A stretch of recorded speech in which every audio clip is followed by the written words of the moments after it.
የጥበብ ሁሉ መጀመሪያ ራስን ማወቅ ነው። ራስን ለማወቅ ደግሞ አባትን ማወቅ አለብህ። እመነኝ፣ አባቱን የማያውቅ ልጅ አይደንቲቲ ክራይሲስ የማንነት ቀውስ ውስጥ ነው የሚገባው። ዛሬ ዓለም የማንነት ቀውስ ውስጥ የገባችው አላህ ሻሂድ ነው የምነግራችሁ፣ አደም አለይሂ ሰላምን ዓለም ስላልተረዳች ነው። አላህ በቀረበው መልኩ አደም አለይሂ ሰላምን ካላወቅ ማንነት ይዛባል ነው ማለት። there is going to be identity crisis።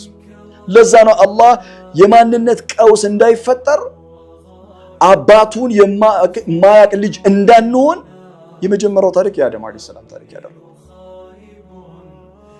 ስለዚህ knowing your origin is the ultimate wisdom።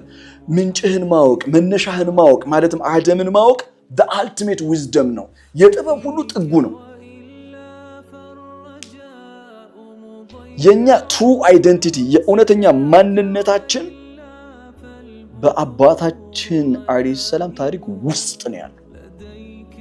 ያንተ እውነት አይደንቲቲ የእውነተኛ ማንነት አባት አደም ውስጥ ነው ያለው አለይሂ ሰላም።